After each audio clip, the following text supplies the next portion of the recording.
April 8th, 2010. Cancun, Mexico. The Moon Palace Resort, one of the most expensive hotels on the coastline. Guests were sunbathing by the pool, staff were preparing for a birthday celebration. But about 260 feet from the guest buildings, in a restricted maintenance area, police were gathered around a concrete hatch in the ground. Workers had found something inside a wastewater tank. They lifted the heavy lid and found the body of a woman. She had no clothes on. There were marks on her neck. There was a wound on her temple. The forensic team confirmed she died from a blow to the head, followed by suffocation. Her name was Monica Burgos. She was 42 years old. It was supposed to be her birthday trip. Standing behind the police line, watching the body being pulled out of the tank, was her husband. His name was Bruce Beresford Redmond, and he was a Hollywood television producer. Projects like Survivor and Pimp My Ride had made him one of the known names in reality TV. Now he was standing at a crime scene in Mexico while local news cameras rolled. On the morning of April 6th, Bruce walked up to the hotel front desk and told staff that his wife had gone out the day before and never came back. He said Monica had planned to go shopping in downtown Cancun and then visit the spa. He said he did not call for help sooner because he thought she had just taken longer than expected. Police went to room 783. What they found there immediately raised questions. The room was clean. Too clean. And there on the nightstand were Monica's phone, her passport, and her room keys. All of it sitting there untouched. No tourist goes shopping in a foreign city and leaves their phone and passport behind. That was the first contradiction in Bruce's story. Then investigators pulled the hotel camera footage. They reviewed recordings from April 5th, the day Bruce said Monica went out. She never crossed the hotel exit, not once. What the cameras did show was Bruce walking around the resort with their 2 children, near the pool and the restaurant, acting completely normal. At that point, police stopped treating this as a missing person case. It became a criminal investigation. The hotel used electronic keycard locks on every door. Each card carries a unique code, and the system records every single time a door is opened. Investigators pulled the data from room 783. During the night of April 5th into April 6th, the keycard assigned to Bruce was used 15 times. The first entry was around 9 p.m. The last was at around 4 a.m. Each time the door opened, whoever left was gone, anywhere from a few minutes to nearly half an hour. Bruce told investigators he stepped out to smoke or walked the hallway to check if Monica had returned, but the system only recorded the main entrance door opening, not the balcony. And external cameras picked up a figure matching Bruce moving toward the service zone, the same area where Monica's body was later found. Prosecutors later pointed out that the timing of those 15 door openings matched the window during which, according to the medical examiner, Monica's body was likely moved from the room to the wastewater tank. There was also a witness no one expected. In the room next to the Beresford Redmond suite, all 2 British teenagers were staying.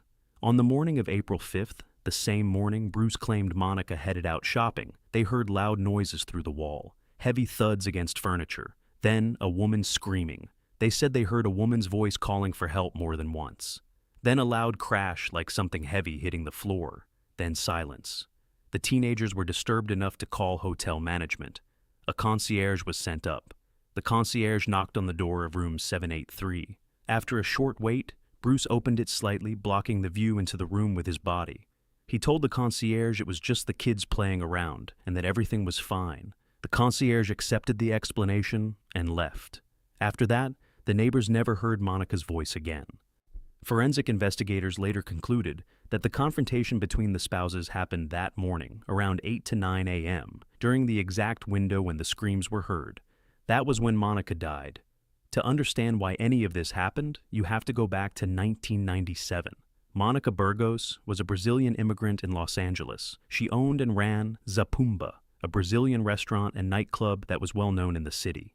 Bruce Beresford Redmond grew up in New Jersey, built a career in reality television, and by the time he and Monica met, already had serious credits in the industry. They married in Rio de Janeiro in 1999. They bought a mansion in an expensive Los Angeles neighborhood worth over $2 million.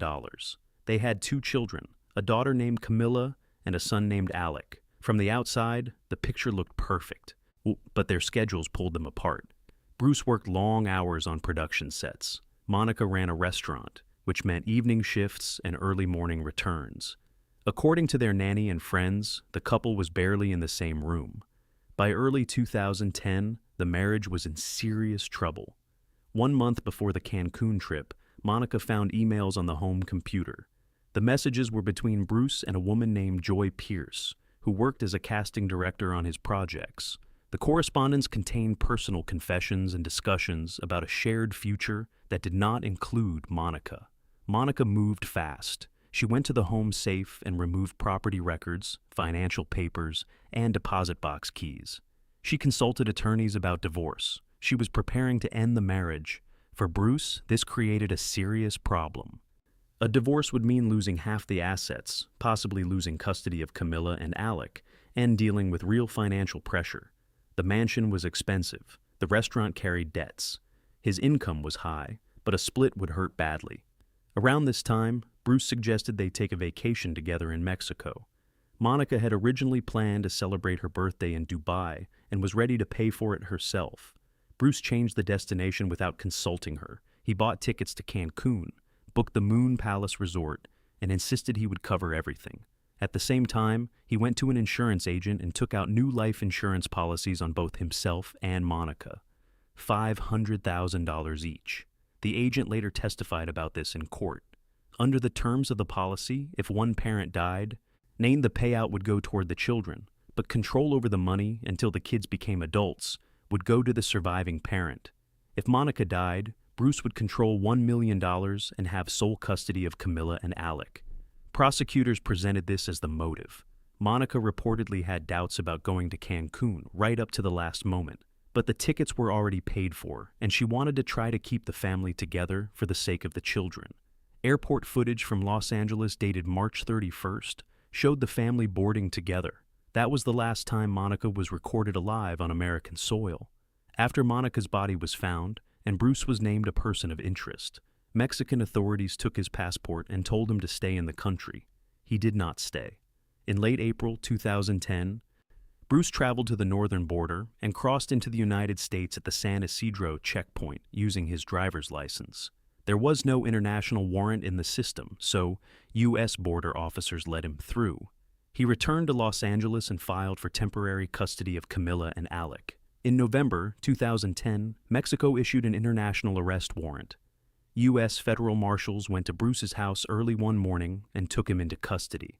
The extradition fight lasted over a year. His defense team argued in a U.S. courtroom that Mexico's justice system was corrupt, that the tourism industry had pressured investigators to find a scapegoat, and that hotel employees had tried to extort Bruce for money. They claimed the blood samples from room 783 did not match Monica's DNA, and that the fingerprints on the hatch did not belong to Bruce. It was not enough. In February 2012, a U.S. judge approved the extradition. Bruce was flown to Cancun in handcuffs and placed in Benito Juarez prison. While waiting for trial, he used his production experience to film a documentary inside the prison, which was later broadcast on American television.